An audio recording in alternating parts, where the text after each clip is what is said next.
ஸ்பெயின்ல நேத்து நடந்தது யாராலையுமே அக்செப்ட் பண்ண முடியாத ஒரு விஷயமா இருந்துச்சு. திடீர்னு பார்த்தா நிறைய மைக்ரன்ட்ஸ் என்ன செய்றாங்கன்னா, மொரோக்கோலேருந்து ஸ்பெயினுக்குள்ள வந்துடுறாங்க. அப்படி வந்தவங்க கிட்டத்தட்ட 50,000க்கும் அதிகமான நபர்கள் அப்படின்னு சொல்லி ஒரு கருத்து கணிப்பு சொல்லுது. இந்த 50,000க்கும் அதிகமான நபர்கள் ஸ்பெயினுக்குள்ள நுழைஞ்சிட்டாங்கன்னா, உண்மையிலேயே ஸ்பெயின்ல இருக்கக்கூடிய மனிதர்களுடைய நிலைமை என்னவாகும் அப்படிங்கிற பல டிபேட் ஓடிட்டு இருக்கும்போது, இன்னைக்கு ஸ்பெயின் அரசாங்கம் சொல்லியிருக்காங்க, கிட்டத்தட்ட 48,300 நபர்களை நாங்க திருப்ப அனுப்பிட்டோம். அவங்க போயிட்டாங்க. மீதம் இருக்கும் நபர்கள் கொஞ்சம் பேரை நாங்க தேடிட்டு இருக்கோம். சீக்கிரமா அவங்களையும் பிடிச்சு எங்கேருந்து வந்தாங்களோ அங்கேயே அனுப்பிடுவோம். வேலிடான ரீசனுடன் ஸ்பெயினுக்குள்ள வந்து நீங்க தங்கன்னா தங்கிக்கலாம். இப்படி குறுக்கு வழியில வந்து ஒரு மைக்ரண்ட் உள்ள வர்றது அப்படிங்கிறது எங்களால் அக்செப்ட் பண்ண முடியாது. இல்ல போர் பதட்டம், அங்க வாழவே முடியாத ஒரு நிலைமைனா நாங்க என்ன செய்றோம், உங்களுக்கு தஞ்சம் தருகிறோம். அதை தாண்டி இது எதுவுமே செய்ய முடியாதுன்னு சொல்லி ஸ்பெயின் அரசாங்கம் சொல்லியிருக்காங்க. பட் இந்த இடத்துல ஸ்பெயினுடைய அரசியல் இதுல வேறு விதமா விளையாண்டுட்டு இருக்கு அப்படிங்கிறத ஸ்பெயின் அந்த ஹிஸ்டரி எடுத்து வாசிச்சாதான் நமக்கு தெரிய வரும். அதை சீக்கிரமா தமிழ் பட்சத்துல நம்ம பார்த்துடலாம். ஸோ இப்போ நிறைய செய்திகள் இது சார்ந்து இருக்கக்கூடிய உலக அரசியல் என்னெல்லாம் நடந்திருக்கு அப்படிங்கிறதெல்லாம் பார்க்க போறோம். நான் உங்கள் விக்கி, இது உங்கள் தமிழ் விதை. ஷார்ட்டா கொஞ்சம் செய்திகள். ஈஸ்ட் ஜெருசலேம் பக்கமா இருக்கக்கூடிய வாட்டர் பைப் லைன் எல்லாமே திடீர்னு தண்ணி நின்று போகுது. என்னப்பா காரணம் அப்படின்னு சொல்லி பார்த்தா, இஸ்ரேல் நிறைய பேர் இங்க கொண்டு செட்டில் பண்ணி வச்சிருக்காங்கல்ல, மீள் குடியமர்த்தல் செஞ்சிருக்காங்கல்ல, அவங்க என்ன செஞ்சிடறாங்க, அதை எப்படா நீ தண்ணி குடிக்கலாம், அதை எப்படா நீ தண்ணீரை யூஸ் பண்ணலாம் அப்படின்னு சொல்லி ஈஸ்ட் ஜெருசலேம் போகக்கூடிய மெயின் வாட்டர் எல்லாத்தையுமே அவங்க கட் பண்ணி விட்டுறாங்களாம். இது அங்க இருக்கக்கூடிய மக்களுக்கு, அங்க இருக்கக்கூடிய பாலஸ்தீனியர்களுக்கு மிகப்பெரிய சிக்கலா இருக்கு.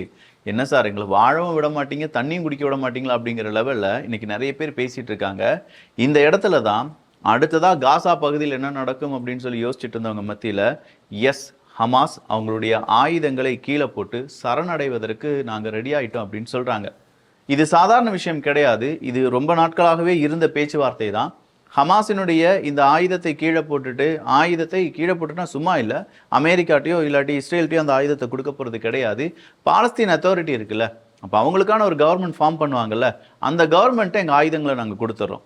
நாங்கள் எங்கே வேணும் போகணுமோ இல்லாட்டி இந்த ஊரில் தான் இருக்க போகிறோமோ அதை அப்போ நாங்கள் டிசைட் பண்ணிக்கிறோம்.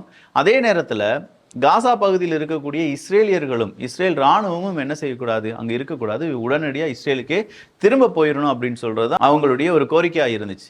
இப்போ ஹமாஸ் ஓகே நாங்கள் வந்துட்டோம், பீஸ் டீலுக்கு நாங்கள் வந்துட்டோம், நாங்கள் ஆயுதங்களை கொடுத்துட்றோம் அப்படின்னு சொல்லி அவங்க இறங்கி வந்திருக்காங்க. இந்த நேரம் இஸ்ரேல் மறுபடியும் யுத்தத்தை நடத்துவாங்களா, இல்லை ஓகேப்பா ஹமாஸ் நீ ஆயுதத்தை கீழே போட்டில எனக்கு என்ன பிரச்சனை கிடையாது, நானும் என்ன செஞ்சிடறேன் காசா விட்டுட்டு கிளம்பிடுறேன் அப்படின்னு சொல்ல போகிறாங்களா அப்படிங்கிறது தெரியலை. பட் இது வந்து ஒரு 3 மாதத்துக்கு முன்னாடியே ரெடியான ஒரு அக்ரிமெண்ட் தான். அதன் பிறகும் இஸ்ரேல் தொடர்ச்சியாக காசா மீது அவங்களுடைய தாக்குதலை நடத்திட்டு இருந்தாங்க.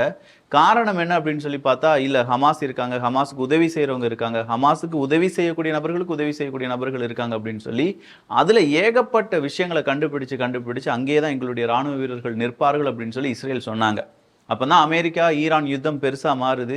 அமெரிக்க அதிபர் நீங்கள் கண்டிப்பாக வெளியேற வேண்டும் அப்படின்னு சொல்லி இஸ்ரேல்கிட்ட சொன்ன போது, எங்களுக்கு ஆர்டர் போடுற வேலையெல்லாம் நீங்கள் வச்சுக்கிடக்கூடாது அமெரிக்கா, எங்களுக்கு தெரியும் என்ன செய்ய வேண்டும் அப்படின்னு சொல்லி இஸ்ரேலினுடைய முக்கியமான அமைச்சர்கள் எல்லாமே பேசினாங்க. அந்த இடத்துல அமெரிக்கா இஸ்ரேலினுடைய நட்பில் விரிசல் ஏற்பட்டது. அதன் பிறகு ஈரான் யுத்தத்தில் அமெரிக்கா மட்டுமே ஈடுபட்டிருந்ததாக தகவல்கள் வெளியாகின. இதன் பிறகும் இப்போ காசா பகுதியில் அமைதி திரும்புவதற்கான ஒரு வாய்ப்பு ஏற்பட்டிருக்கு. அந்த வாய்ப்பை சரியாக பயன்படுத்தின ஹமாஸ் அதை சரிப்படுத்துமா, அதுக்கு வழிவிடுமா இஸ்ரேல் அப்படிங்கிற ஒரு கேள்வியுடன் காத்து கொண்டிருக்கிறார்கள். மினசோட்டால வாட்டர் ஸ்கேர்சிட்டி அப்படிங்கிறது உருவாகுது. என்னப்பா அப்படின்னு சொல்லி பார்க்கும்போது, அங்க ஏதோ இந்த வாட்டர் சிஸ்டத்தை ஹேக் பண்ணிட்டாங்க அப்படிங்கிறது தான் வந்திருக்கக்கூடிய தகவல்.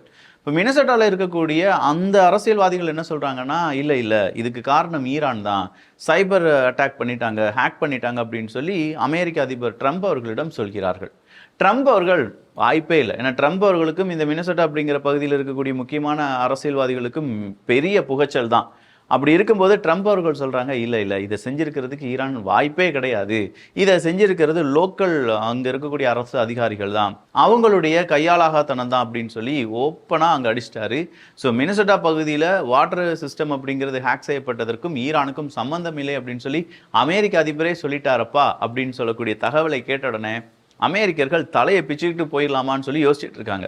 ஏன்னா நிறைய அமெரிக்கர்கள் ஈரானை அடித்து ஈரான் கூட யுத்தம் நடத்தி எந்த பிரயோஜனமும் இல்லை அப்படிங்கிறத உணர ஆரம்பிச்சிட்டாங்க. நிறைய பேர் பேசுகிறாங்க. ஏகப்பட்ட கருத்து கணிப்புகள் ட்ரம்ப் அவர்களுக்கு எதிராகவே வந்து கொண்டிருக்கிறது. ட்ரம்ப் அவர்கள் ஒரு பாடம் கற்க போகிறார். இப்போ வரக்கூடிய அந்த எலெக்ஷன்ல ட்ரம்ப் அவர்களுடைய கட்சி தோற்பதற்கான வாய்ப்புகள் இருக்குன்னு சொல்றாங்க.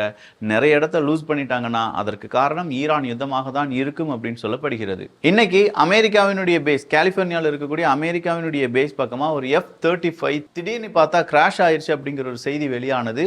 பைலட் உயிர் தப்பித்து விட்டார். ஆனால் F-35 விமானத்துக்கு என்ன ஆனது அப்படிங்கிறத அமெரிக்க ஊடகங்கள் சொல்ல மறுத்து விட்டன. பட் அந்த கிராஷ் ஆனது அப்படிங்கிறது உண்மைதான். அதுவும் கலிபோர்னியா பக்கமே இந்த F-35 விழுந்திருப்பது அப்படிங்கிறது அமெரிக்க ராணுவத்துக்கு அடுத்ததா ஒரு பேரிடி தான். இந்தோனேஷியாவினுடைய லீடர் இன்னைக்கு முக்கியமான ஒரு தகவலை ஷேர் பண்ணியிருக்கார். இதுவரையிலும் யாருமே அப்படி ஒரு தகவலை ஷேர் பண்ணதே கிடையாது. சவுத் கொரியாவினுடைய லீ அவர்கள் இருக்காங்கல்ல, அவங்க இந்தோனேஷியாவினுடைய தலைவரை பார்த்து, எப்பா வடகொரியா கூட நம்ம பேச்சுவார்த்தை நடத்தணும், அதுக்கு நீ தான் மீடியேட்டராக இருக்கணும், வடகொரியாவும் தென்கொரியாவும் இவ்வளோ நாள் ஏன் சண்டை போட்டுக்கிட்டே இருக்காங்க, பேசாமல் நம்ம எல்லாரும் ஒன்றா ஆயிடலாம் அப்படின்னு சொல்லி என்கிட்ட சொன்னார். ஆனால் நான் அதை செய்கிறதுக்கு முன்னாடி லீ அவர்களுக்கு நிறைய பிரச்சனை வந்துருச்சு. சவுத் கொரியாவில் அரசியல் மாற்றங்கள் வந்துருச்சு. வடகொரியா அப்படிங்கிறது மறுபடியும் அவங்களுடைய வேலையை பார்க்க போயிட்டாங்கன்னு சொல்லி இப்போ இந்த செய்தி ரொம்ப வைரலாக பரவி வருகிறது. இந்த இடத்துல வடகொரியாவை பற்றி இன்னொரு செய்தியும் வந்திருந்துச்சு. வடகொரியாவினுடைய வளர்ச்சி அடுத்தடுத்த தொடர்ச்சியான அந்த 3 வருடங்களில் 3% அளவுக்கு இன்க்ரீஸ் ஆயிருக்கு. ஸோ தொடர்ச்சியான இன்க்ரீஸ் அப்படிங்கிறத வடகொரியாவினுடைய எக்கானமி வளர்ச்சி என்பதை காண்பித்திருப்பதாக செய்திகள் வெளியாகி இருக்கின்றன. பாகிஸ்தானில் திடீர்னு மலையேற்று வீரர்கள் மலையேறி கொண்டிருக்கும் போது அங்கே வந்த பனிப்புயல் காரணமாக 6க்கும் அதிகமான நபர்கள் காணவில்லை அப்படிங்கிற ஒரு செய்தி வெளியானது. அதில் 4 மலையேற்ற வீரர்களுடைய உடல் கண்டுபிடிக்கப்பட்டிருப்பதாக செய்திகள் வெளியாகி இருக்கின்றன. இது மட்டும் கிடையாது, இன்னைக்கு பாகிஸ்தானில் சுரங்க வேலையில் ஈடுபட்டிருந்த நபர்கள் மத்தியில் ஒரு பெரிய வெடி விபத்து.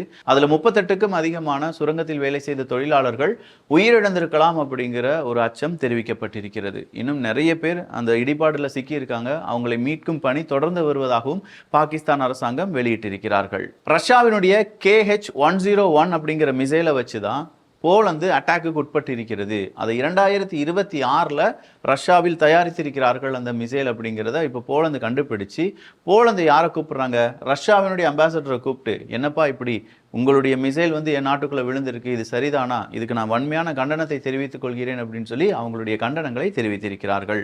இந்தியா அமெரிக்காவினுடைய அடுத்தடுத்த மூவை கொஞ்சம் உன்னிப்பா கவனிச்சிட்டு இருக்காங்க. ஏன்னா ரஷ்யாட்ட இருந்து ஆயில் வாங்குறாங்க, இல்ல ரஷ்யாவினுடைய ஆயில் ட்ரேடை இன்னும் கண்டினியூ பண்ணிட்டு இருக்காங்கன்னா அந்த நாடுகளுக்கு 100% டாரிஃப் அப்படிங்கிறத விதிக்க போகிறோம் என்கிற அறிவிப்பை அமெரிக்கா கொடுத்திருந்தாங்க. டொனால்டு ட்ரம்ப் அவர்கள் கொடுத்திருந்தார். அது இந்தியாவை ரொம்ப பெரிய அளவில் பாதிக்கும். அதுல இந்தியா இருக்காங்களா, இல்ல இந்தியாவுக்கு விலக்கு கொடுக்கப்பட்டிருக்கிறதா, அமெரிக்காவினுடைய அடுத்த கட்ட நடவடிக்கை என்ன அப்படிங்கிறத இந்தியா கவனித்து வருவதாக செய்திகள் வெளியாகி இருக்கின்றன. ஈரான் கூட பேச்சுவார்த்தை நடத்த வேண்டும் அப்படிங்கிறது இப்போ என் மைண்ட்லேயே இல்லப்பா. நான் அந்த நம்பிக்கையை இழந்துட்டேன். ஈரான் பொய்யா பேசிட்டு இருக்காங்க, எனவே ஈரான் கூட பேச்சுவார்த்தை அப்படிங்கிறது இப்போதைக்கு சாத்தியமில்லை என்கிற அறிவிப்பை மறுபடியும் ட்ரம்ப் அவர்கள் குறிப்பிட்டிருக்கிறார். ஏதென்ஸ்ல மறுபடியும் ஒரு காட்டுத்தீ, 1000க்கும் அதிகமான ஃபயர் ஃபைட்டர்ஸ் அதை தடுப்பதற்காக அவங்களுடைய உயிரை பணயம் வைத்து வேலை செய்து கொண்டிருக்கிறார்கள். யூரோப்பில் குறிப்பாக பல நாடுகளில் இப்போது வந்திருக்கக்கூடிய காட்டுத்தீ, அதனுடைய காரணம் என்ன, எல் நினோ தான் காரணமா அப்படிங்கிற பல விஷயங்கள் தமிழ் பட்சத்தில் நேற்று ஒரு வீடியோவாக பகிர்ந்திருக்கிறோம். பார்க்காத டிபி ட்ரூப்ஸ் அதை பார்த்துருங்க. கிட்டத்தட்ட 43 ஃபேக்டரிஸ், சீனாவில் இருக்கக்கூடிய 43 நிறுவனங்களுக்கு எதிராக அமெரிக்கா அவங்களுடைய பொருளாதார தடையை அறிவிச்சிருக்காங்க. காரணம் என்ன அப்படின்னு சொல்லி பார்த்தா, அந்த 43 நிறுவனங்களும் கம்பெனிஸும் லேபர்ஸ் என்ன செஞ்சுருக்காங்க, ரொம்ப ஃபோர்ஸ் பண்ணி வேலை வாங்கியிருக்காங்க. ஸோ லேபர்ஸை ஃபோர்ஸ் பண்ணி வேலை வாங்குறது அப்படிங்கிறது எங்களுடைய அதிகாரத்திலேயே இல்லாத ஒரு விஷயம். நாங்கள் அதுக்கு ஒத்துக்கொள்ளவே மாட்டோம். எனவே அந்த நிறுவனங்களுக்கு எதிராக நாங்கள் பொருளாதார தடை விதித்து அவங்கள தனிமைப்படுத்துகிறோம் அப்படிங்கிற அறிவிப்பை இப்போ அமெரிக்கா கொடுத்துருக்காங்க. அடுத்து வந்திருக்கக்கூடிய செய்தி பிரெக்சிட் தான். இந்த பிரெக்சிட் அப்படிங்கிற வார்த்தையை கேட்டு 10 வருஷம் ஆயிடுச்சான். அதாவது 10 வருஷத்தில் பிரெக்சிட் என்ன சாதித்தது, என்ன சறுக்கியது அப்படிங்கிறத பற்றி இன்னைக்கும் ஐரோப்பிய ஒன்றியத்தில் டிபேட் நடந்துட்டு இருக்கு என்பது குறிப்பிடத்தக்கது. யூகே பிரெக்சிட்டுக்கு பிறகு வெளியில் போயிட்டாங்க. அதன் பிறகு யூகேனுடைய ஸ்டேபிளான ஒரு பொசிஷன் யூகே அடைந்து விட்டார்களான்னு கேட்டால் அதுவும் கிடையாது. ஸோ பிரெக்சிட் தோல்வியா வெற்றி அப்படிங்கிற டிபேட்டில் ஐரோப்பிய ஒன்றியமும் யூகேயும் மீண்டும் ஈடுபட்டிருக்கிறார்கள். இதே மாதிரி அடுத்தடுத்தா பல விஷயங்களை பற்றியும் ஐரோப்பிய ஒன்றிய நாடுகள் டிஸ்கஸ் பண்ண போகிறாங்க. குறிப்பாக உக்ரைனுக்கான உதவிகள், ஐரோப்பிய ஒன்றிய நாடுகளுக்கு இடையேயான நட்புறவு, அவங்களுக்குன்னு தனியாக ஒரு இராணுவம், அவங்களுக்குன்னு தனியாக ஏஐ டூல்ஸ், இது எல்லாத்தையும் பற்றியும் டிஸ்கஸ் பண்ண வேண்டும் அப்படின்னு சொல்லக்கூடிய ஒரு முன்னுரிமை இப்போ ஐரோப்பிய ஒன்றிய நாடுகளிடையே ஏற்பட்டிருக்கிறது. பார்க்கலாம் அந்த மாற்றம் ஐரோப்பிய ஒன்றியத்தை எவ்வாறு அமெரிக்காவிடமிருந்து பிரித்து இல்லை அமெரிக்காவை விட பெரிய அளவில் வளர்ச்சியடைய வைக்கிறதா என்பதை. ஸோ நிறைய செய்திகள் பார்த்துருக்கோம். இந்த செய்திகள் பற்றி உங்களுடைய கருத்துக்கள் இங்கே வரவேற்கப்படுகின்றன. எல்லோரும் தமிழ் விதையில் இணைந்திருங்கள். நல்லதை பகிர்ந்து நல்ல சமுதாயத்தை உருவாக்குவோம். நன்றி, வணக்கம்.